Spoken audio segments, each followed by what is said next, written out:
What's up YouTube? Welcome back to the channel. Thank you again for tuning in and welcome to Ghost One More Mod. In my last video, I talked about how I was fortunate enough to go up to New York for the 40th Anniversary Ghostbuster trip, and that was an amazing experience. There, I got to have a sneak peek of HasLab's 2 in the Pack, where they showed the trap and the PKE meter in person, and that was really cool. So if you're interested in that, check out my last video. But this video, I want to talk about how my private group from Maryland, Charm City Ghostbusters, shout out to them, we had our own private charter bus that we took from Maryland up to New York, and we visited some of the awesome locations from 1984 Ghostbusters. And I want to compare that now to 2024 and check out some of the differences. But anyway, here we go.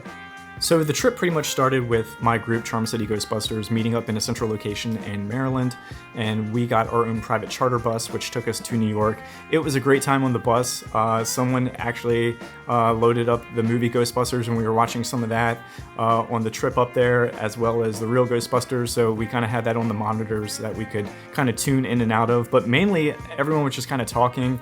They were kind of showcasing some of their props. People were checking out different things, so that was a lot of fun.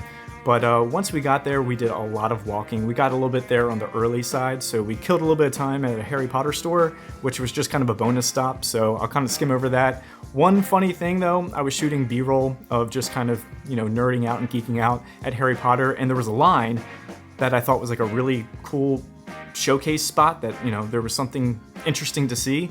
And there was a stack of books, which I thought, you know, kind of tied in great to Ghostbusters, where they talk about no human could stack books like this. And so I'm shooting B-roll there, thinking there was some interesting line for something cool to see, and I just find out it's a line for the bathroom. So one of the places that we visited while we were downtown for the 40th Anniversary Ghostbusters was at 55 Central Park. Cutting through there, we ended up at Tavern on the Green. Tavern on the Green is where after Lewis's party gets disrupted and goes on a wild chase scene through New York, he ends up getting attacked by you know, the demigod, one of the dogs, if you will, right outside the windows. So we briefly stopped by there. It was very interesting to see that, where that took place, but that was a very cool, fun place to check out. Getting into some of the very iconic places, you can't talk about Ghostbusters without Dana's apartment. Obviously, establishing a shot where she comes in from getting groceries. This is the establishing shot for Dana's apartment, right next to it being the church. This is her home, and also ultimately where she ends up getting possessed. This was actually built in the late 1920s. Obviously, the art department and Ghostbusters took some liberties with the apartment to give it a couple more extra levels and floors, along with the Gothic gargoyles. This was very cool to see, right next to it being the church as well for the final scenes, and to see it there in person was very cool to visit. Another interesting place that we checked out in person was the Lincoln Center for the Arts. This is located on Columbus and Amsterdam Avenues, Manhattan's Upper West Side. This is where Peter Venkman reconnects with Dana after she's leaving orchestra rehearsal, and he's kind of delivering his findings about some of his research and makes fun of Mr. Sniffles. It looks nothing like 1984's Ghostbusters anymore. It's very modernized. It actually looked like it was currently set up for some type of reception or upcoming showcase. There was a lot of scaling and lights, but yeah, a very cool place to see. Didn't look like anything back in 1984, but it was a cool sight to see on our trip. So let's get to it. This is like obviously number one, but I'm going to do it second to last. That is Hook and Ladder 8, the Firehouse, the infamous Ghostbuster headquarters. It is still an active firehouse today. The building obviously was used for many exterior shots. Interior shots were obviously filmed in Los Angeles, but nevertheless, this film made Hook and Ladder 8 basically a must-see destination.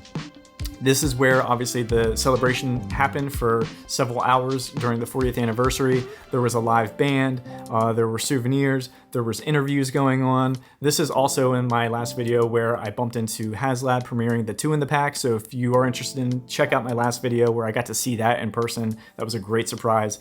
Obviously everyone showcasing their different props, their proton packs, their neutrino wands, different uniforms. Another little hidden surprise while we were at the Hook and Ladder, not only bumping into one of the engineers from HasLab talking about the 2 in the Pack, but also Adam Murray was there doing a interview. So I got a couple shots of him just talking about the experience and all the people and the fans and how grateful he was to be part of the franchise. So that was really cool as well. Seeing it in person, it's like coming home in a way, visiting home away from home. But obviously the #1 place, which was for the 40th anniversary, was actually at Hook and Ladder 8. One of the most surreal experiences and best places that we visited. And last but not least, was actually the last place that we visited before we headed on our way back, was the New York Public Library. This being one of the early opening establishing shots for Ghostbusters, and also heavily premiered in Frozen Empire outside of the New York Public Library, especially with the lion out front. There's some good shots of that from the first 1984, and as well as Frozen Empire, actually where it gets blasted. I think the tail gets blasted off by Phoebe. Very cool place. There were a lot of people out there, and at the end of the day, we were exhausted. Anyway, there you go. That is my experience for the 40th anniversary Ghostbusters. Had an incredible time. It was so amazing to be around so many passionate and enthusiastic fans. And a great group of people from Maryland, Charm City Ghostbusters. Thank you again for organizing all that and being able to get us up from Maryland to New York and from New York back to Maryland safely. Greatly appreciate that. If you liked today's video, please give me a thumbs up. If you are interested in any of the places that I saw or have any questions, leave a comment. And if you haven't done already, please subscribe. Catch you guys next time. Out.